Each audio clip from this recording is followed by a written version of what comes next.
예수에 대한 이야기가 주님께서 말씀하셨기 때문에 이 구절을 통하여 과연 이 마지막 때 우리의 삶의 모습, 또 우리 삶을 통해서 하나님이 원하시는 것이 무엇인가를 한번 돌이켜보는 그런 기회가 되기를 바랍니다. 하나님의 아들 예수가 이 땅에 오신 삶의 모습을 기록한 것을 사복음서라고 해요. 마태, 마가, 누가, 요한 이렇게 사복음서가 있는데 우리의 삶의, 즉 사람의 모습을 볼 때도 정면만 봐서는 그 사람의 모습을 온전하게 파악할 수가 없습니다. 또 옆면만 봐서도 정확히 파악할 수가 없고 뒷면만 봐서도 파악할 수가 없습니다. 뿐만 아니라 그걸로 끝나는 것이 아니라 또 위에서 봐야 그 사람의 온전한 모습을 볼 수가 있다는 것입니다. 이렇게 사면을 통하여 예수님이 어떤 것이 분인가를 우리에게 설명하는 게 사복음서예요. 그 중에서 마태, 마가는 겹치는 부분이 상상이 많습니다. 그렇기 때문에 공감복음서라고 해요. 서로 관련이 되어 있단 말입니다. 같은 내용을 갖고 같이 얘기하는 것들이 많기 때문에. 근데 특별하게 요한복음은 글과 전혀 다른 부분을 다루고 있어요. 그것은 바로 영적인 부분을 다루고 있기 때문에 그래요. 그래서 곧바로 그가 하나님이시다라고 시작하는 게 요한복음입니다. 그분은 말씀이신데 이 말씀은 곧 하나님이시다. 그리고 그분이 곧 빛이며 생명이다 얘기한 다음에 바로 그 말씀이 육신을 입고 오신 분이 예수다. 이렇게 설명하는 부분이 요한복음 1장으로부터 시작이 됩니다. 그러면 그분이 왜 오셨느냐를 2장을 통해 설명하는데 그게 가난 혼인잔치, 당신의 신부를 부르러 왔다는 것입니다. 혼인잔치라는 것은 계시록에도 마찬가지지만 마지막 구원의 완성을 혼인잔치로 설명해요.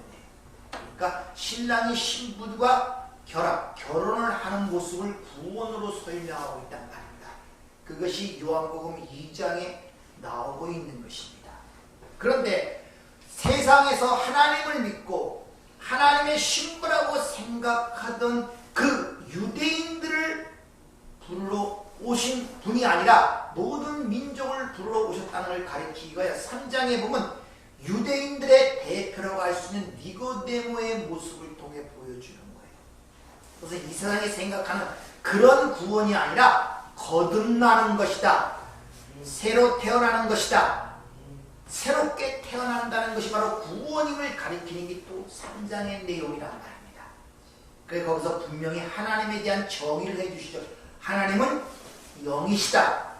하나님이 부르시고 예배하는 자들은 그렇게 영과 진리로 예배하는 자를 부른다는 말씀으로 얘기하십니다.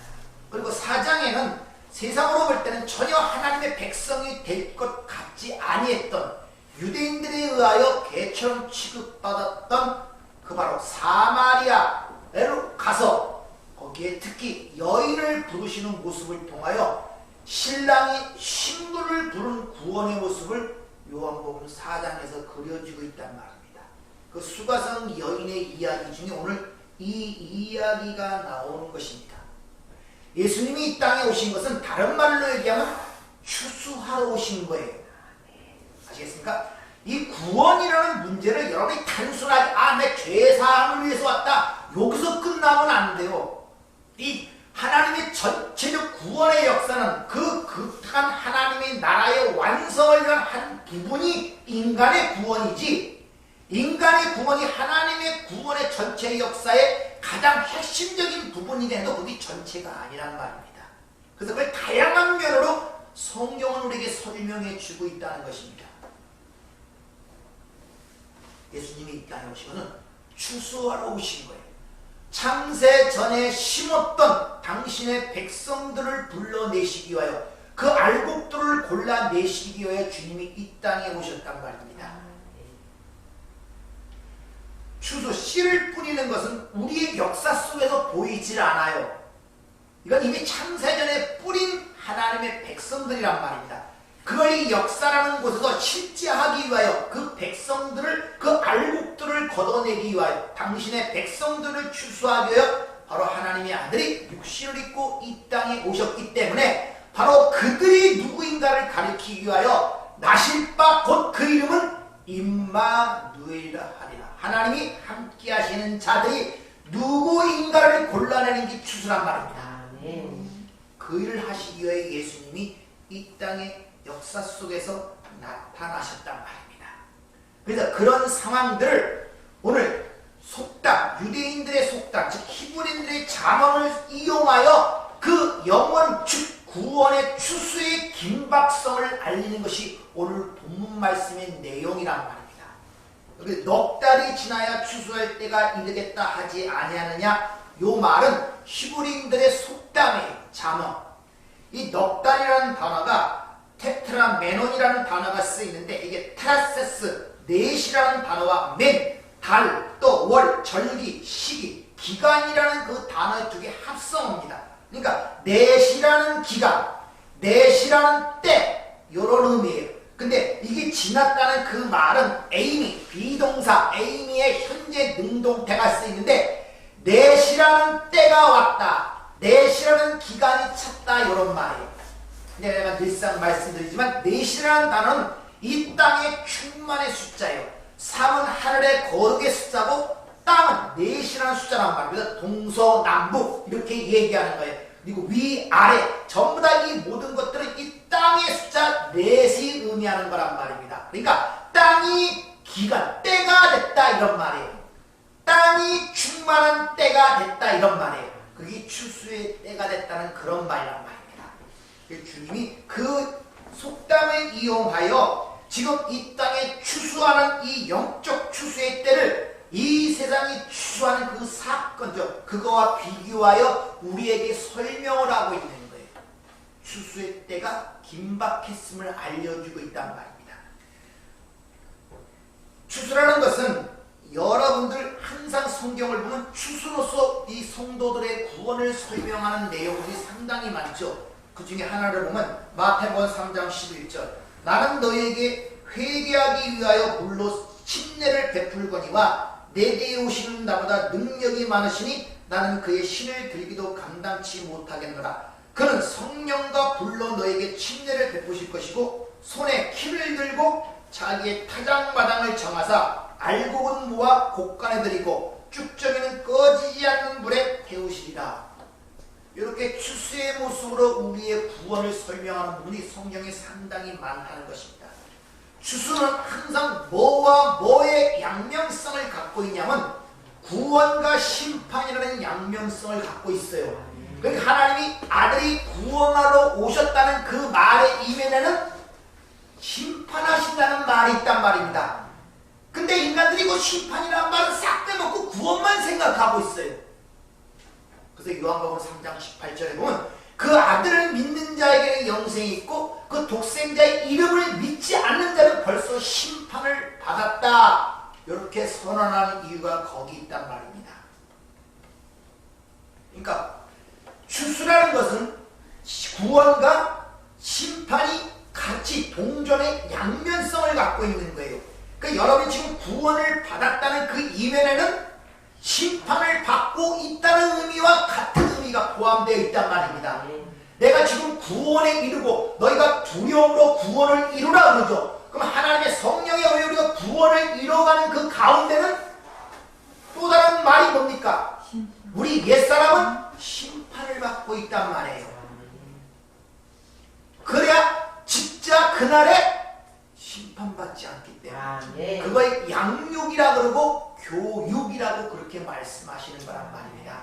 그러니까 여러분이 일방적인 어떤 통체적 관점에서 구원을 해도 나는 구원받았는데 왜 이러지 그런 말 하지 마세요. 구원이 아니면 반드시 그 뒤에 심판의 문제가 따르기 때문에 구원받지 못할 부분들, 버려야 할 부분들은 반드시 하나님이 제거해 나가신다는 사실을 아셔야 돼요.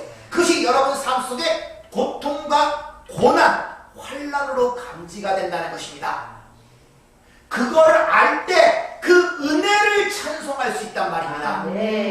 그걸 모르면 내가 구원받고 하나님 나라가 내 안에 있고 하나님의 백성이라는데 왜 삶 속에 이런 문제가 나지 저런 문제가 일어나지? 이렇게 좌절과 낭망하게 되고 자꾸 하나님을 원망하는 쪽으로 신앙이 왜곡되어진단 말입니다.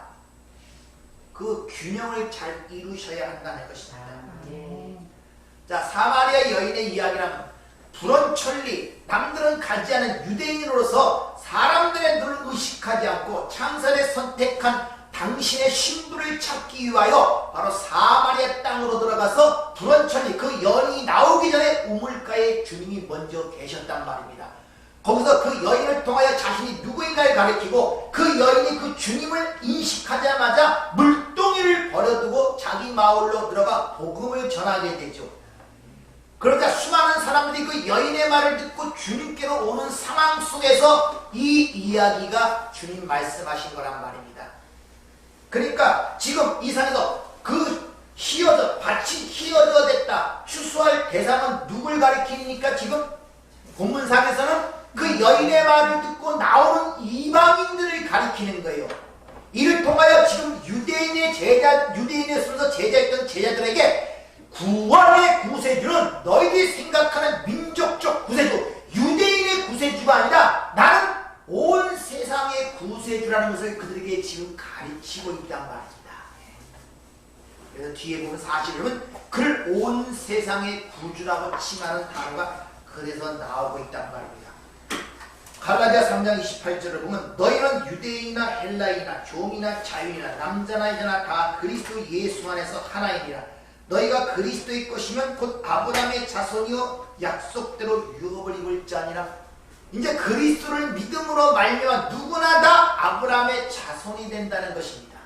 단순한 민족적 메시아가 아니라 온 세상의 구주임을 먼저 이들에게 말씀하시고 이렇게 그들을 추수하기 위하여 지금 그 제자들을 부르시고 있는 거예요. 추수할 일꾼으로. 근데 지금 부르는 이 제자들이 얼마나 어리석으냐면 앞에도 위에도 계속 나오겠지만 주님께서 내가 너희가 알지 못할 양식이 있다는 것을 영의 양식으로 먹지 못하고 육의 양식으로 알아먹고 아무것도 없는데 누가 먹을 것을 갖다 드렸습니까? 할 정도로 미련하고 아둔한 자들을 지금 추수꾼으로 부르고 계시는 거예요. 우리 얘기란 말이야. 네. 제자들 얘기가 아니라 우리 네. 얘기하는 거예요. 우리 여전히 육적으로 알아듣는 저희들을 그래도 주님이 추수꾼으로 부르신 거야. 아멘. 믿습니까? 아멘. 오늘 본문 말씀 36절부터 38절 한번 보세요. 거두는 자가 이미 삭도 받고 영생에 이르는 열매를 모으나 이는 뿌리는 자와 거두는 자가 함께 즐거워합니다. 이것을 보면 거두는 자, 뿌리는 자 이 전부 다 주격 남성 단수예요. 한 사람으로 표현돼요. 누가 하는 일입니까? 예수가 하는 일. 아멘. 거두는 일도 뿌리는 일도. 아멘. 그러면서 왜? 그러면서 데리논 미스도 람바네이 카이 쥐네이 칼포스 에이스 조엔 아이온 즉 거두는 자가 삭슬 받았다. 임이라는 말을 하세요. 거두는 자가 이미 삭슬 받았다. 누가 받았습니까? 누가 제일 먼저 삭슬 받았어요? 예수 아니에요. 죽은 자 가운데서 첫 열매는 예수밖에 없잖아요. 지금 그 얘기를 하고 있는 거란 말이야 지금. 그러면서 그리고 같이 그 영생에 이르는 열매를 맺는데 그거는 뿌리는 자와 거두는 자가 즐거움을 동일하게 만들기 위해서. 그러니까 뿌리는 자나 거두는 자나 한 분이 하셨는데 너희들을 거기에 참여시킨 것은 그 주님이 느끼는 그 즐거움을 같이 누르도록 하기 위하여 너희를 불렀다는 것입니다. 아멘. 근데 부르는데 거저 부른 것이 아니라 삭슬 줘서 불렀다는 거예요. 자, 잘 보세요. 세상에서는 어떤 일꾼에게 일을 시킬 때 일이 끝난 다음에 삭슬 지불해요. 그렇잖아요. 근데 여기서 이미 삭슬 먼저 지불했다는 거예요. 뭘 뜻하겠습니까? 왜 세상에서 일꾼들에게 삭슬 먼저 지불하는 경우가 어떤 경우입니까? 잘 생각해봐요. 일꾼에게 먼저 삭슬 주는 이유가 뭡니까? 세상 사람들이 일을 안 시켜봐서 모릅니까? 일꾼이 없을 때, 일꾼이 부족할 때 성금을 주잖아요 우리가. 일꾼이 부족할 때, 그리고 일이 급박할 때 주의 긴박성을 얘기하는 거예요.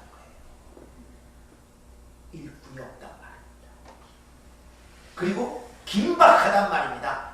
일꾼을 구할 때까지 기다릴 수 없는 문제란 말입니다.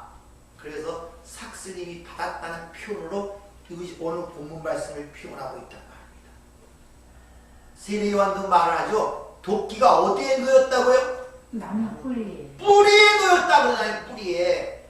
가지치기 정도가 아니에요. 뿌리에 놓여. 이미 도끼가 나무 뿌리에 놓였더니 회개하고 복음을 믿으라고 외치는 게 세례 요한의 외침 아닙니까? 긴박성이란 말입니다. 그 삭시 뭡니까? 우리에게 준 삭시. 영생 아닙니까? 영생. 독생자의 핏값으로 가장 큰 싹, 영생이라는 삭을 줘서 우리에게 그 거두는 즐거움을 참여하기 위하여 우리를 부르셨단 말이에요. 여러분 그 삭을 받았지 않습니까? 구원받지 않았습니까? 그러면 그 삭을 받은 추수꾼에게 가장 긴박한 일이 뭐겠습니까? 네? 도끼가 나무 뿌리에 놓였는데 가장 긴박한 일이 뭐예요? 여러분 지금 인생 속에 가장 긴박한 일이 뭡니까?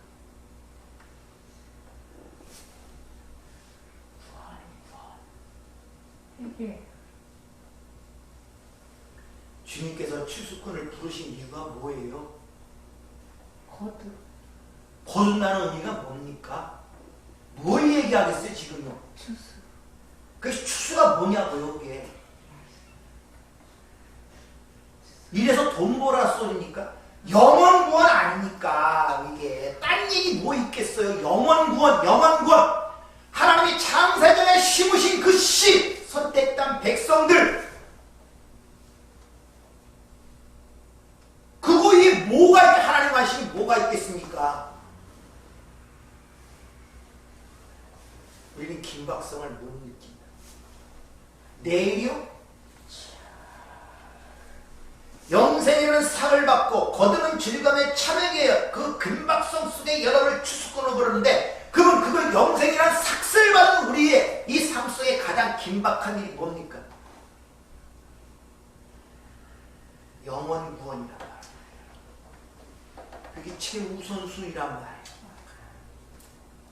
그게 최우선순위란 말입니다, 여러분들. 네?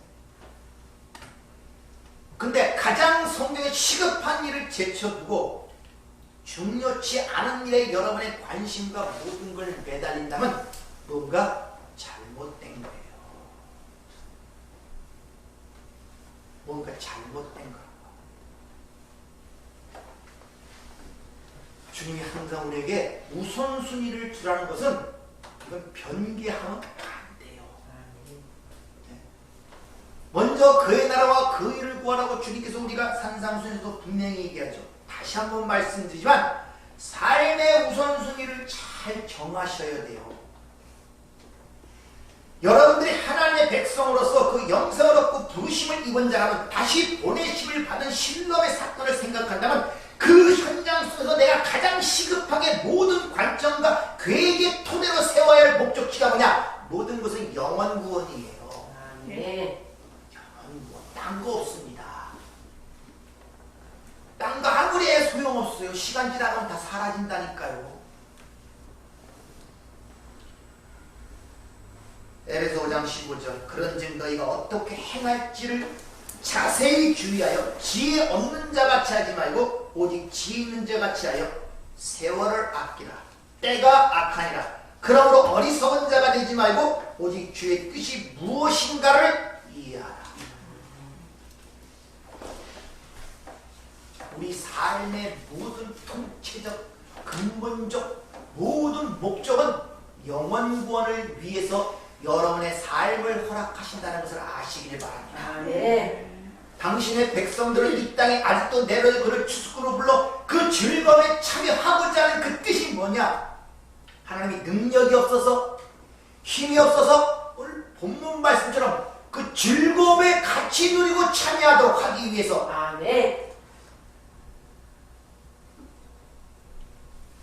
그래서 한 영혼이 회개하고 돌아오면 하늘의 천사들도 기뻐하고 그가 한다는 이야기가 그래서 나오는 것입니다. 로마서 13장 11절을 보면 또한 너희가 이 시기를 알거니와 자다가 깰 때가 벌써 되었으니 이는 이제 우리의 구원이 처음 믿을 때보다 가까웠습니다. 추수 아무 때나 하는 것이 아니라 때가 있습니다. 포도 있죠? 포도가 무르익을 때 이게 딱 보면 그때가 제일 맛있는데 그때가 지나면 새카맣게 익었어도 그 먹으면 쉬어요. 추수 때가 있단 말입니다. 그때 일꾼이 가장 필요한 거예요. 아시겠습니까? 때가 있단 말이에요. 그래서 고린도서 6장 2절 이르시되 내가 은혜 베풀 때 너에게 듣고 구원의 날에 너를 도왔다 하였으니 보라 지금 은혜 받을 만한 때요 보라 지금이 구원의 날이라. 다시 한번 말씀을 드리지만 내일이라면 장담할 수 없습니다. 오늘 지금이에요. 네. 내일이요? 내일이면 아닐 수가 있단 말입니다. 여러분들 내일이면은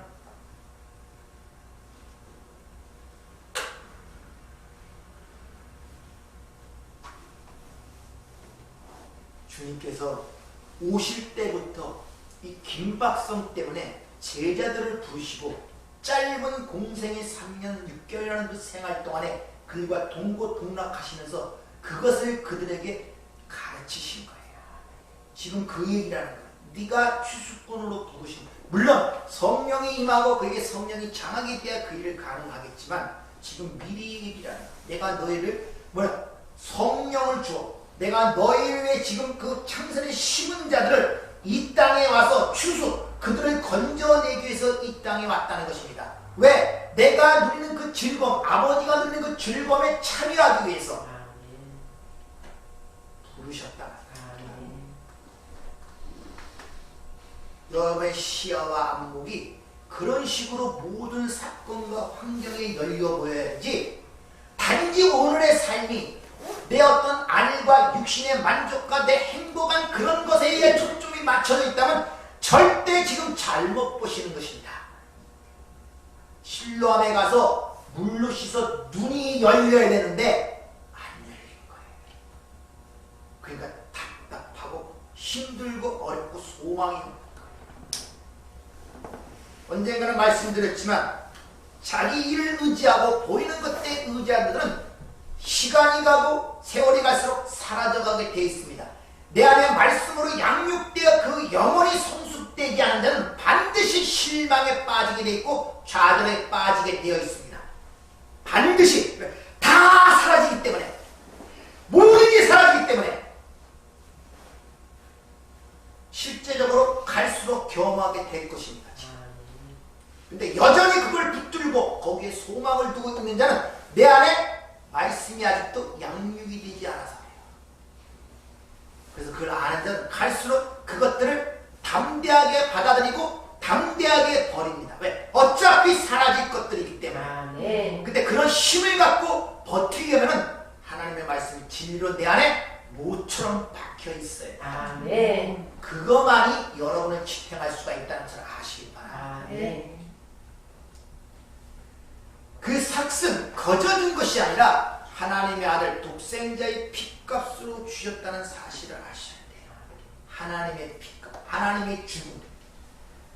그 삭스로 우리에게 주어진 것이 바로 우리가 받은 영생이라는 것입니다. 그러니까 우리가 받은 그 은혜, 다시 말해 그 삭이 얼마나 큰가를 안다면 거기에 합당한 의무를 행하는 것이 바로 빚진 자의 도리인 것입니다. 그래서 주기도 공부할 때 말씀드렸죠. 우리가 우리의 죄를 용서해달라고.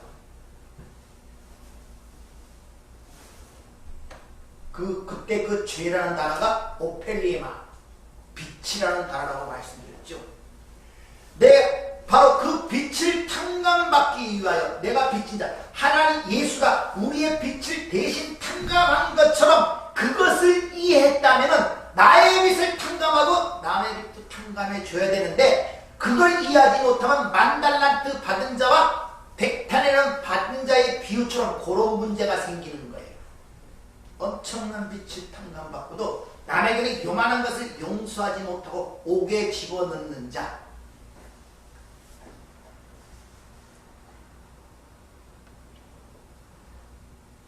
그런 것들을 하십니다. 여러분 삶 속에 눈으로 지금 내가 탕감받은 빛이 얼마나 크고 자기 실체를 알게 되면 남을 비난하고 남을 판단하는 일이 점점 사라지게 되어 있다는 것입니다. 얼마나 많은 빛을 탕감받았는지 아십니까? 이게 하나님의 목숨값으로 탕감받은 빛이. 아멘. 36절에 보면 씨를 뿌리는 사람을 한 사람이 뿌렸다 얘기하는데 이 한 사람이라는 얘기는 한 사람, 물론 어떤 강조점에서 그랬지만 이게 알로스라는 단어로 다른 뜻입니다. 다른 전혀 다른 존재가 뿌렸다는 것입니다. 누구에게 했습니까? 예수 그리스도. 그래서 하나의 미랄로 심겨질 분은 오직 하나밖에 없어요. 예수 그리스도밖에. 그분만이 유일한 생명의 씨이기 때문에 그렇다. 이게 성경의 구약서 보면 이 진씨라는 단어가 많이 나오는데 전부 다 단수로 쓰입니다. 자손, 후손이라고도 번역이 되는데 다 단수예요. 다 단수. 하나밖에 없는 거예요. 생명을 가진 씨는 예수밖에 없는 것입니다. 그래서 하나의 미랄이 떨어져 죽지 아니하면 많은 열매를 맺지 못한다는 말씀이 그렇게 나오는 것입니다. 그렇기 때문에 우리는 그분과 연합이 되어 그분과 함께 거두는 사역, 다시 말하면 그분이 영으로 우리에게 오셔서 그분의 몸으로 우리를 사용하시는 것이 주수꾼이란 말입니다. 사도 바울이 새벽 베드로가 주님과 함께 얘기도 하고 기적도 행하고 여러 가지 했지만 오솔절 성령의 충만을 받자 예수님이 그를 사용하여 성전 미문에 앉은 베개를 일으킬 때 누구의 이름으로? 나사렛 예수의 이름으로 일어나 걸어라. 이게 주수꾼의 모습이에요. 내가 그분의 도구로 쓰임받는단 말이에요. 그분의 손으로, 그분의 눈으로, 그분의 귀로 쓰임받는단 말입니다. 그러면 그분이 갖고 있던 기쁨과 즐거움이 나의 것이 되고 함께 공유를 하게 되는 거예요. 그래서 하나님이 영원 구원하신 일을 굉장히 기뻐하시는 거예요.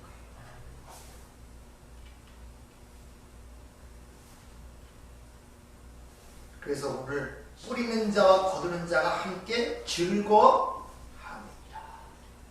그 즐거움에 참여시켜야 이 땅에서 예수 믿는 재미가 날까. 하나님 주신 그 즐거움을 알아야, 그 평안을 알아야, 그래야 사도들처럼 수많은 믿음의 순교자들처럼 단두대 앞에서 총살당하면서 기쁘게 그것을 감당하는 모습들이 간증이 되고 역사 속에 증거로 나타나 있지 않습니까? 왜? 그때 즐거움, 그 하나님이 주시는 즐거움, 기쁨과 평안이 그 사람을 지배하기 때문에, 그 사랑을 알기 때문에.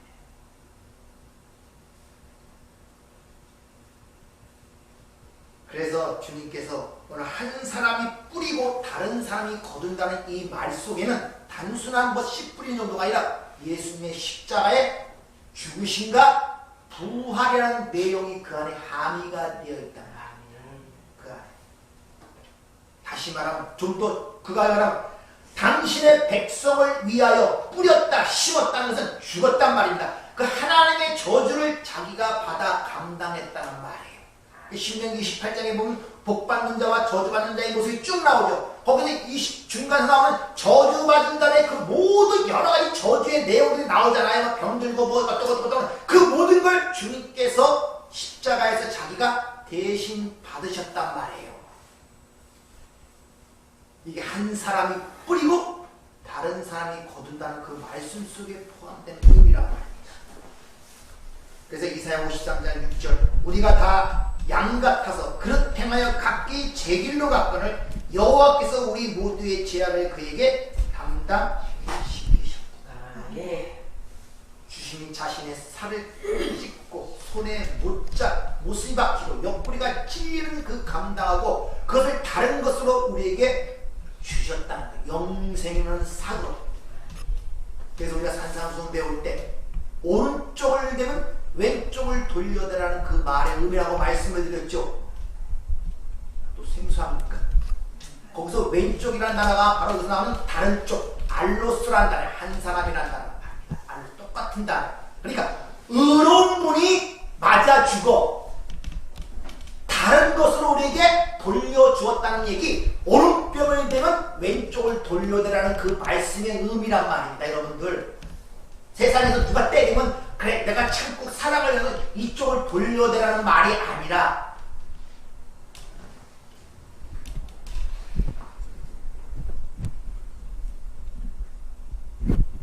이같이 주님은 우리의 저주가 되셔서 우리가 흘려야 할 그 피를 대신 흘리셨는데, 예수님의 죽음은 우리의 죄가 되어 우리의 죽음을, 죄로 인한 형벌을 우리가 달려야 할 그 십자가에 대신 달리신 거예요.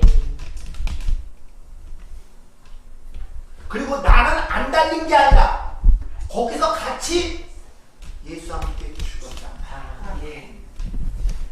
다시 얘기하지만 예수가 나를 위해 죽었어, 거기서 끝나면 안 된단 말이에요. 여러분들, 어디로? 내가 거기서 함께 죽었다는 이 인식이 되어야 된단 말이에요. 나를 위해 죽었어, 거기서 멈추는지 모르겠어요. 그리고 여전히 자기가 펄펄펄 살아서 사니 어찌 그걸 즐겁게 느낄 수가 있고 진정한 그 평화의 복음을 내가 가질 수가 있겠습니까? 나는 거기서 안 죽었어요. 안 죽으면 아무 소용없다니까요. 나를 위해 아무리 죽었어도. 근데 항상 신앙이 나를 위해 죽었어, 나를 대신하여 죽었어, 어쩌면 좋지, 내가 저분을 위해 무엇을 하지? 아니 무엇을 하긴 무엇을 해요. 내가 거기서 같이 죽었다니까요. 이제 내가 그분을 위해서 무엇을 하지, 그분에서 어떤 걸 하지, 이런 율법적 선악적 패러다임 속에 인본주의 살아가는 그 사람은 거기서 죽었다니까요. 그것이 오늘 한 사람이 뿌리고 다른 사람이 거둔다는 그 말씀 속에 포함된 의미를 여러분이 아셔야 됩니다.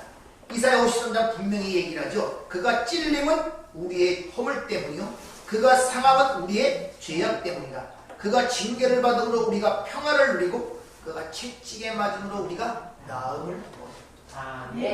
이게 한 사람이 뿌리고 다른 사람이 거둔다는 그 내용의 의미라는 말입니다. 여러분들, 그리고 우리에게 주어진 삭스 뭐라고요? 영생.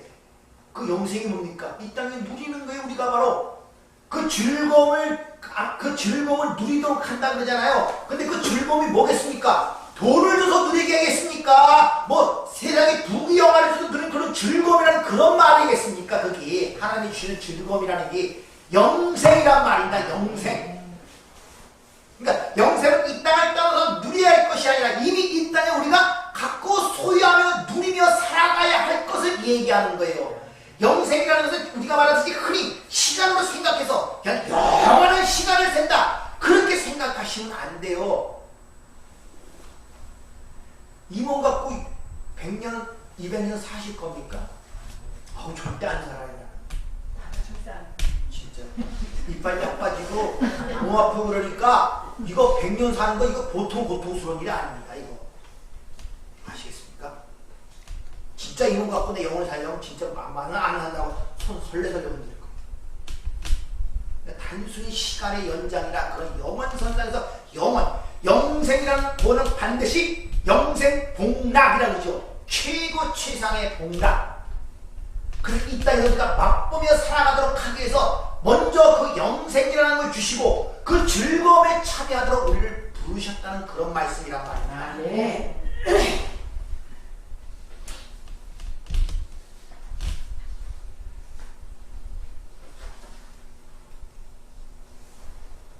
이런 것들을 우리가 오늘 말씀을 알고 있다면 바로 이걸 인식하는 자를 빚진 자라 해요. 그 사도 바울이 내가 빚진 자로서 이렇게 얘기를 하죠. 빚진 자. 이 빚진 자란 말이다. 우리가 빚은 반드시 갚아야 할 문제예요. 근데 내 빚을 주님이 갚아주셨잖아요. 그러면 내가 빚진 자가 된 거예요. 그러면 내 빚을 갚으려면 어떻게 하면 됩니까? 바로 그 못해요. 그게 빛이 갚는 일이에요. 여러분의 빛은 하나밖에 없어요. 여러분이 탕감받은 빛, 그것을 전해주는 것이 빛을 갚는 일이란 말이에요. 믿습니까? 따라서 우리가 빚진 자로서 복음을 전하는 일은 이것보다 시급한 일이 없을 뿐더러 마땅한 일이기 때문에 우리의 삶의 전체적 모든 것은 여기에 초점을 맞춰 살아가는 것입니다. 복음을 전하고 전도를 한다는 것은 꼭 전도를 들고 시간을 내서 예수님의 예배에 이것만 얘기한 삶 자체가 지금 복음을 전한단 말입니다. 삶의 다양한 모습을 통해 여러분이 하나님의 속한 백성임을 드러내면 된단 말입니다. 그것이 복음을 전하는 것. 말 한마디에 행동 한마디에 삶의 태도에서 모든 면에서 내가 세상에 속하지 않은 하나님의 백성을 증가하며 드러내는 것이 복음을 전하는 거란 말이야. 그래서 이 은혜를 깨닫는 자들은 하박국 선지자처럼 주의 일을 수년 내에 부흥케 하소서. 이것이 우리의 기도의 제목이 되어 우리에게 가르쳐주고 있는 거예요. 따라서 여러분 주인의 즐거움에 참여하도록 여러분을 초청하신 것이고 우리가 주님의 즐거움을 참여시키기 위하여 여러분을 부르시고 여러분을 파송하신 거예요. 그러니까 여러분의 지금 삶의 현장들 있지 않습니까? 지금 누구와 결혼해갖고 어디에 살고 가족들 갖고 자식들 있고 그게 여러분의 파송된 장소란 말입니다. 여러분들 거기서 눈이 열리셔야 돼요. 거기서 시작되어야 된단 말입니다. 거기서 복음을 시작되어야 된단 말입니다. 내 삶의 변화를 통하여 말의 변화를 통하여 삶의 태도와 모든 가치관과 세계관의 변화를 통하여 그 가장 가까운 가족들에게 복음이 증거되어야 된단 말입니다.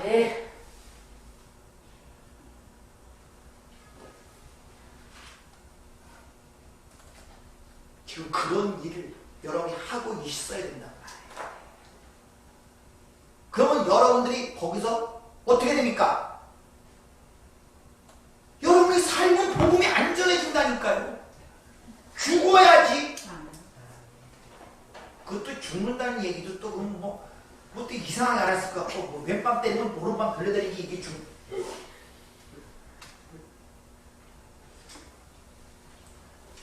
세상이 보는 시점과 관점으로 똑같이 보면 절대 못 죽어요. 다르게 봐야 돼요. 내 남편이 보는 시점과 내가 보는 시점이 달라야 된단 말입니다. 내 남편과 내 아내가 내 자식이 보는 세상이 보는 시점과 관점과 내가 보는 시점과 관점이 전혀 달라야 된단 말입니다. 여러분들 그게 다르지 않으면 세상 관점에서는 절대 질 수가 없지요. 거기서는 왕이 돼야 좋은데 내가 힘이 있어야 복종이 되는데 어떻게 죽어요? 더 힘을 가지려고 그러지. 그러니까 어떻게 하든지 약점을 파내갖고 그 약점을 몇 가지를 틀고선 요거 빡 꼼짝 마 이런 식으로 나가려고 그러는 거 혹시 여러분 삶 아닙니까? 한번 돌이켜보세요. 어떻게 약점을 파갖고 예수님 말하면 그거 말에서 어떤 트집을 잡으려고 목을 잡고 있듯이 그런 심리로 살아가는 분들이 얼마나 많은지 몰라요. 그래놓고 그거 약점 잡고선 모가지를 흔들리면서 그러고 왕으로 타려고 그러면서 무슨 복음이 전해져요 여러분들. 똑같은 시야로 보고 추수는 뭐를 갖고 있다? 구원과 심판하는 양면성을 갖고 있어야 돼요. 따라서 여러분이 복음을 증거하고 추수할 때 반드시 여러분들에게 좋은 것만 나타나는 것이 아님을 아셔야 돼요. 근데 우리는 복음 전하면 다 좋은 쪽만 생각하고 있잖아요. 눈물을 흘리면 예수를 믿고 삶이 변화되고 그 사람이 나를 갖다 뭐 이런 식으로 환상을 갖고 있다니까요. 복음을 전하면 그런다고. 아니 심판이 일어난다니까요. 반대로 또 나도 그렇게 생각하고 남도 그렇게 생각하고 그러니 거기서 무슨 변화가 생기겠습니까? 나도 예수 믿고 잘 믿고 구원받은 모든 게 형통하고 잘 나가고 하나님이 함께 하시니까 모든 게 형통하다는 말도 계속 그런 식으로 알아들어요. 다 걸리는 거고 장애물도 없고 그러니까 문제만 생기면 고민이 되는 거예요.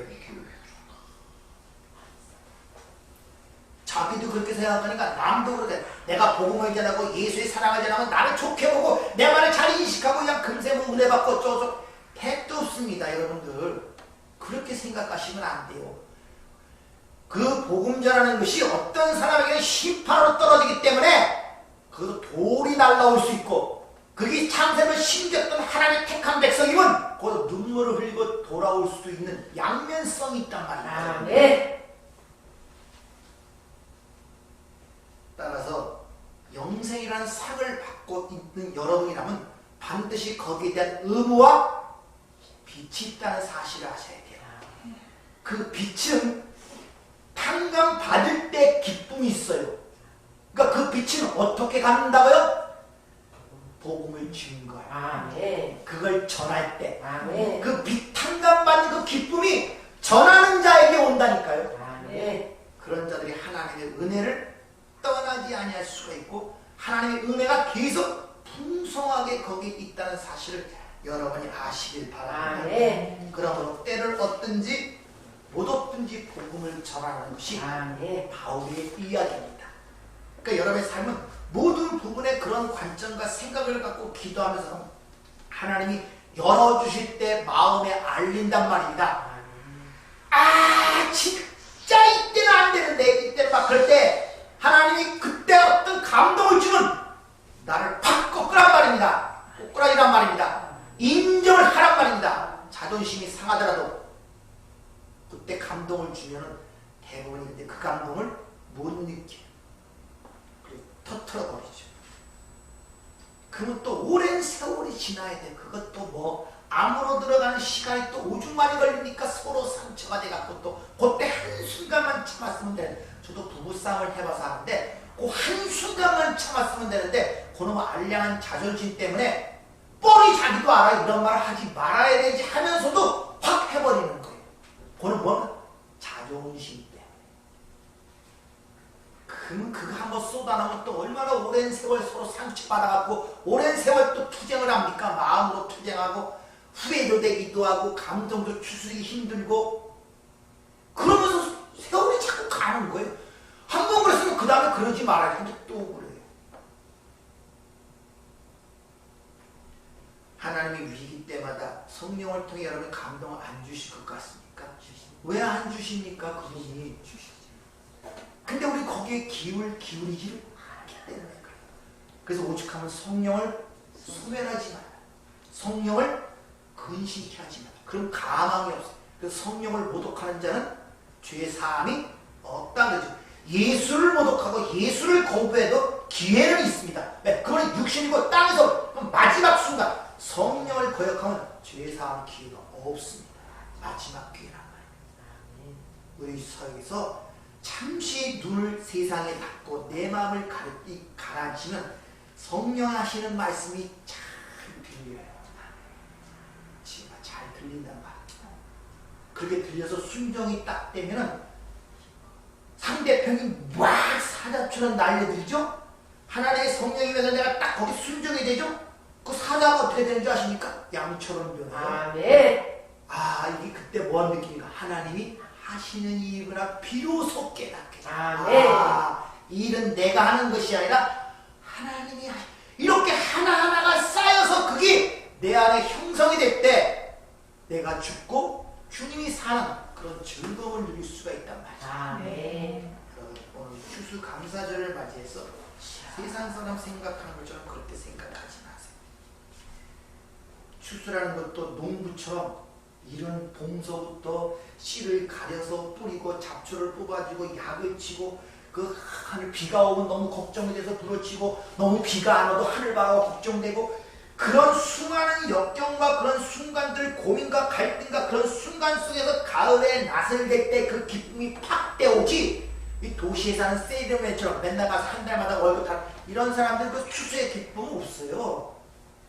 없어요. 그래서 100만을 1000만을 버는 이 세일러리만보다도 뭐 수많은 뭐 여러 가지 뭐 통장을 만든 사람보다도 맨마지기 논을 줘서 1년 동안 농사를 져갖고 그 쌀이 타작해갖고 쌀가마니 5가마니 6가마니 찬거 쌀은 그때 그 기쁨이 비교가 안 된다니까 여러분들. 그 만족함이 쌀가마니 그 쌀가마니 5-6가마니 합쳐야 얼마나 되겠습니까? 그 가격으로 얼마나 되겠어요? 그런데도 그 기쁨이 엄청 크고 마음이 꽉 찹니다. 왜 그렇습니까? 1년 동안 거기에 핏땀을 쏟았어. 그 기쁨이 있단 말이에요. 삶 속에서도 그런 걸 느껴보시기 바랍니다. 아멘. 네. 가족들 구원하기가 쉽지가 않습니다. 가장 밀접하고 속속들이 알고 있기 때문에 가장 정확하게 여러분들은 속속들이 알고 있다니까. 남들은 모르지만 성격이 어떤지 성질이 어떤지 뭐하는지 다 알고 있어요, 가족들은. 근데 몇 마디로 그 변화될 것 같습니까? 내가 속에 변화되지 않으면 그들 보기에 그 사람이 변했다는 걸 나보다도 누가 먼저 느낍니까? 가족이 먼저 느껴요, 여러분들. 아멘. 나보다도 가족이 먼저 느낀다는 거, 저 사람 변했다는 거, 아멘. 뭔가 달라졌다는 거 먼저 한다니까, 여러분들. 아멘. 그렇게 가족들로 인정받을 때 여러분이 진정한 복음을 증가할 수 있는 그런 여러분이 되시길 부탁을 드립니다. 아멘. 그때 그 한 명은 돌아올 때 하나님이 갖는 기쁨도 여러분이